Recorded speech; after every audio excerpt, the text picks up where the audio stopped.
हरिओम दर्शकों, ज्योतिष विद ज्योत्सना में आप सभी का स्वागत है। आज के वीडियो में हम लोग भावार्थ भावम को समझने का प्रयास करेंगे।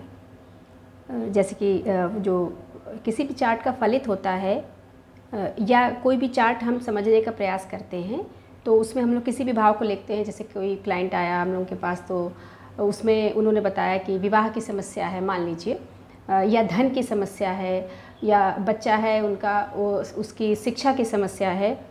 तो हम लोग सिंपली जो भी प्रॉब्लम होती है उससे रिलेटेड हाउस की बात करते हैं। जैसे कि धन की बात करेंगे द्वितीय भाव, विवाह की बात करेंगे सप्तम भाव, संतान या शिक्षा की बात करेंगे तो पंचम भाव।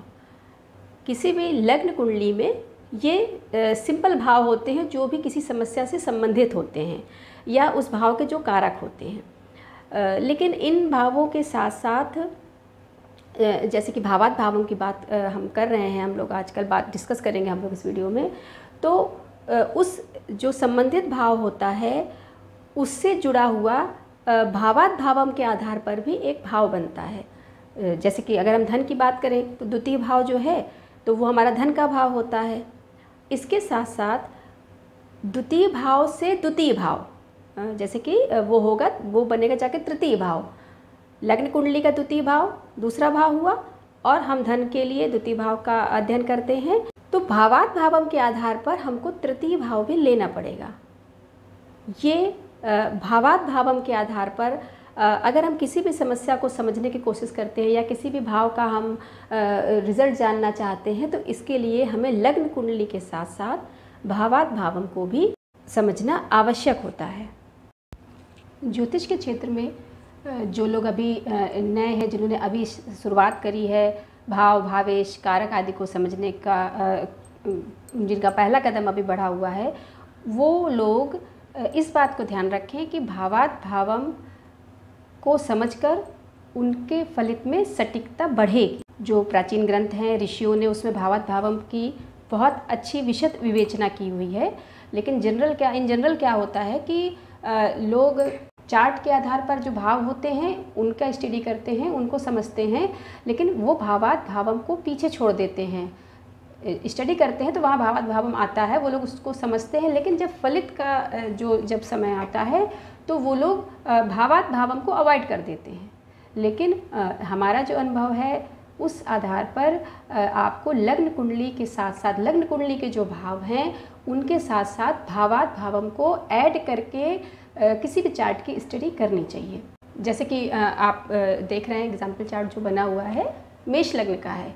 बहुत सरल शब्दों में समझाने का प्रयास करेंगे और आप लोग इसकी अच्छे से प्रैक्टिस करेंगे तो आप लोग भी बहुत जल्द इसको समझ जाएंगे कि भावार्थ भावम किस हिसाब से देखा जाता है, किस भाव से कौन सा भाव हम लोग स्टडी करेंगे तो हमें उस समस्या का समाधान और उस समस्या को समझने में मदद मिलेगी।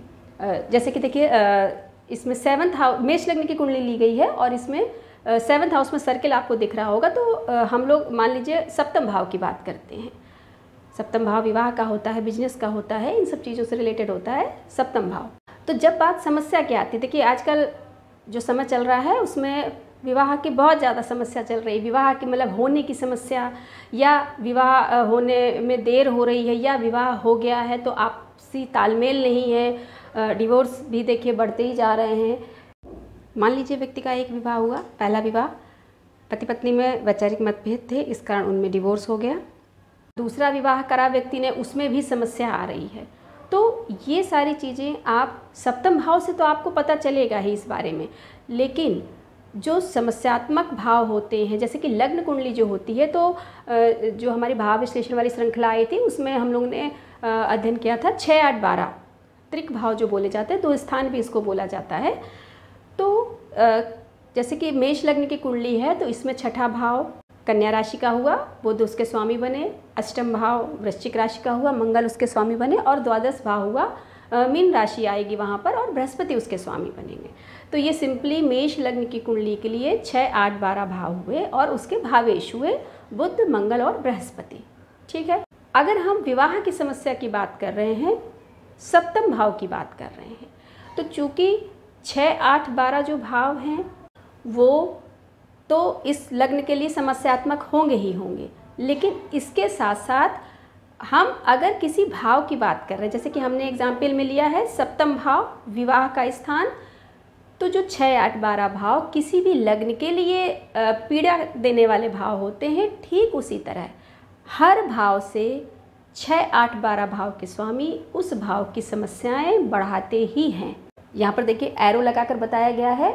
अगर सप्तम भाव से आप काउंट करिए, सप्तम भाव से आप छठे भाव में जाइए तो आपको मिलेगा द्वादश भाव। वहाँ देखिए एरो लगा हुआ, 6 नंबर बढ़ा हुआ है।